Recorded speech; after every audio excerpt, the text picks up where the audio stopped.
What they found in Pope Francis's mansion changes everything. After the death of Pope Francis, something has been discovered that will shock the entire world. Behind the walls of his modest residence, Vatican officials have uncovered secrets that could reshape the Catholic Church forever. As investigators sealed off his quarters with unprecedented urgency, rumors began to spread through the ancient streets of Rome. What had they found that required such extraordinary measures? The truth behind Pope Francis's humble lifestyle may be more calculated than anyone ever imagined. So join us as we uncover everything that really happened and is happening in the Vatican involving Pope Francis. Let's go. Number 10. The unexpected residence. For centuries, people pictured papal homes as grand palaces with golden fixtures, Renaissance art, and luxury beyond imagination. Pope Francis shattered this image completely. He boldly rejected the 12,000-square-foot apostolic palace where popes had lived for generations. Instead, he chose Room 201 at Casa Santa Marta, a simple Vatican guest house with minimal furnishings, shared dining spaces, and zero extravagance. This wasn't just unusual, it was revolutionary. Francis lived in a 400-square-foot room with basic furniture, a simple bed, wooden desk, a small bathroom, and absolutely none of the trappings of papal power. No private chefs, no exclusive quarters, not even special treatment at mealtimes where he ate alongside visiting priests and Vatican employees. The contrast became even more striking when compared to his predecessors. Pope Benedict XVI occupied lavish apartments with priceless artwork and antique furniture. Pope John Paul II transformed the papal residence into a hub of diplomatic activity with carefully curated spaces designed to impress world leaders. But Francis deliberately stepped away from this tradition, causing immediate shock throughout Vatican City. Number 9. The secret archives. Within hours of Pope Francis's passing, Vatican security implemented an unusual lockdown protocol at Casa Santa Marta. Witnesses reported teams entering with specialized equipment, cataloging, and removing documents with extreme care. Unlike standard procedures following papal deaths, this operation seemed meticulously planned and executed with military precision. What made this particularly striking was the contrast between the simplicity of Francis's living quarters and the complexity of the security response. Sources close to the Vatican revealed that specialized document preservation teams worked through the night, focusing particularly on a hidden compartment discovered beneath the modest wooden desk where Francis wrote his most personal reflections. These weren't ordinary papers. According to leaked information, the collection included handwritten journals spanning Francis's entire papacy. Unlike his public statements, these journals contained unfiltered thoughts about church corruption, naming specific cardinals who blocked reforms, and detailed evidence of financial misconduct within sacred institutions. One source described them as dynamite that could blow apart centuries of Vatican secrecy. Most shocking were the detailed accounts of confrontations with powerful figures in the Curia who resisted Francis's attempts to modernize church teachings on divorce, homosexuality, and wealth distribution. The journals reportedly contained transcripts of heated arguments behind closed doors, revealing a pope who fought much harder for progressive reforms than his public image suggested. Number 8. The hidden network. Perhaps the most startling. Discovery in Pope Francis's modest quarters wasn't physical documents but evidence of an elaborate communication network operating completely outside official Vatican channels. Security experts uncovered a sophisticated system using encrypted technology that connected Francis directly to religious leaders and activists worldwide, bypassing traditional hierarchical structures. This network, operating through specialized devices disguised as ordinary objects in his room, enabled Francis to maintain direct contact with grassroots Catholic movements in over 60 countries. The simple bookshelf in his quarters contained technology allowing secure communications with liberation theologians in Latin America, human rights activists in Africa, and progressive Catholic groups throughout Europe and Asia. Vatican insiders. had long wondered how Francis stayed so connected to global Catholic movements despite resistance from conservative elements within the church bureaucracy. The answer lay in this hidden system that allowed him to receive unfiltered information about local struggles, persecution of progressive Catholics, and implementation of reforms at the community level. I have a question for you. First, I would like to say that it is possible to follow the greatest curiosities of our world every day, but to do so, you need to be subscribed to our channel. So, are you already subscribed? If not, take the opportunity to subscribe now. Also, take the opportunity to like the video so YouTube will recommend more videos from our channel, so leave your like right now.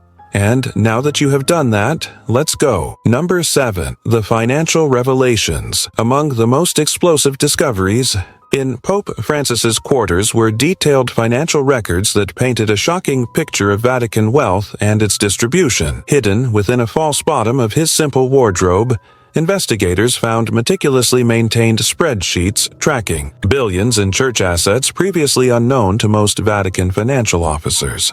These documents revealed Francis had secretly commissioned a comprehensive audit of all Vatican holdings worldwide, including property investments, bank accounts, and art collections not included in official financial statements. The results showed the Catholic Church controlled approximately 177 billion euros in assets beyond what appeared in public records, spread across complex holding structures in multiple countries. Most disturbing were Francis's handwritten notes accompanying these financial documents, indicating his repeated frustrated attempts to redirect these resources toward humanitarian causes.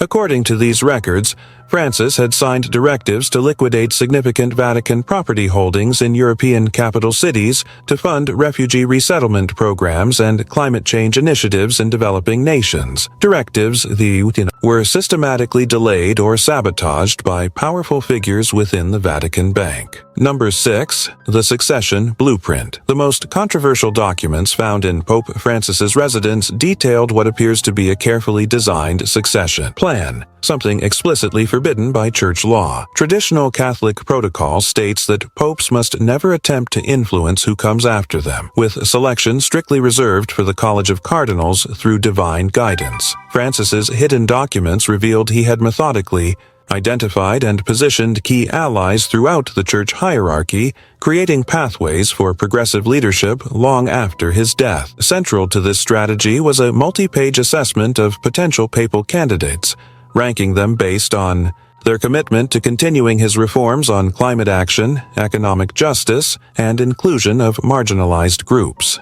At the center of these documents was extensive correspondence with Cardinal Luis Antonio Tagle, formerly of Manila, who shared Francis's vision for a radically transformed church. Number 5. The Theological Manifesto. Hidden beneath Francis's simple mattress, investigators discovered what can only be described as a theological revolution waiting to happen. A comprehensive 700-page manuscript titled Renewing the Church: Pathways to a New Catholic Understanding. This unpublished work represented the most radical theological position taken by any pope in modern history. Unlike his public statements, which carefully balanced tradition with incremental reform, this private manifesto outlined a fundamentally reimagined Catholicism. The document methodically addressed the Church's most controversial positions, providing theological justification for dramatic shifts on female ordination, married priests,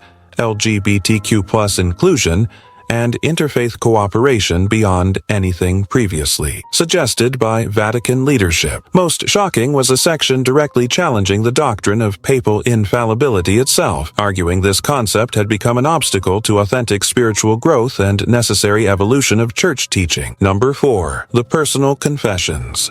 Perhaps the most humanizing discovery in Pope Francis's quarters were his personal journals, revealing a spiritual leader wrestling with profound doubts, fears, and private struggles throughout his papacy. These intimate writings showed a dimension of Francis completely hidden from public view, a man torn between institutional loyalty and prophetic calling. Written late at night after his official duties ended, these journal entries documented Francis's increasing frustration with church bureaucracy and his own perceived failures to implement more radical changes. "Today, I compromised again," read one entry. "How many souls will suffer because I lacked courage to speak the full truth?" The journals revealed Francis frequently questioned whether working within the church hierarchy was even possible given the entrenched resistance he encountered. Several entries described sleepless nights spent considering whether more dramatic actions, including resignation, might better serve his mission of church renewal. Most poignant were his reflections on personal cost, the isolation, criticism, and spiritual warfare he experienced while attempting to redirect the massive institution along a more authentic Christian path. Number 3. The Global Strategy Map. Strategy Map. One of the most unexpected items discovered in Pope Francis's residence was literally hidden in plain sight. What appeared to be a decorative world map hanging on his wall actually contained a detailed strategic blueprint for global Catholic reform. When examined closely, investigators found this map meticulously annotated with Francis's handwriting, identifying key regions, leaders, and movements critical to his long-term vision. This wasn't just geographical information, but a comprehensive strategy for shifting Catholic influence from traditional European power centers toward the global South. Francis had identified specific dioceses across Africa, Asia, and Latin America where progressive bishops could implement reforms without waiting for Vatican approval, creating facts on the ground that would be difficult to reverse. The map revealed Francis's systematic approach to appointing bishops and cardinals who shared his vision, strategically placing them in regions with growing Catholic populations while allowing more conservative areas to age out of influence naturally. Margin notes indicated careful tracking of demographic trends showing Catholicism's center of gravity shifting decisively toward the Southern Hemisphere. Most revealing were connections drawn between seemingly unrelated Catholic institutions worldwide, universities, seminaries, media outlets, and charitable organizations, forming what Francis termed networks of renewal, operating independently of traditional church hierarchies.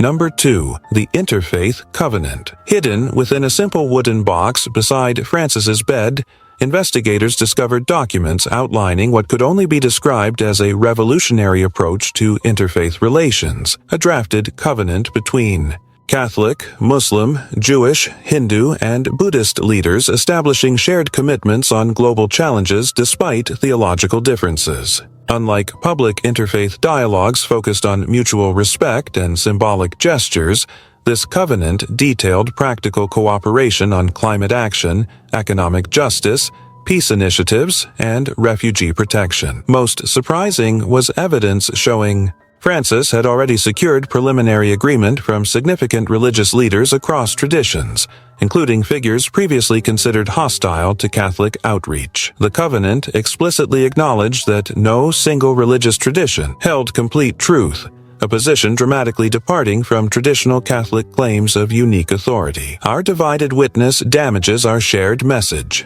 Francis wrote in the draft preface. "The environmental crisis, poverty, and violence demand we move beyond tolerance toward genuine solidarity and action." Vatican officials were particularly concerned about sections outlining shared prayer spaces in strategic locations worldwide, including plans for a multi-faith worship center near St. Peter's Square itself, a proposal certain to provoke fierce resistance from traditionalist Catholics.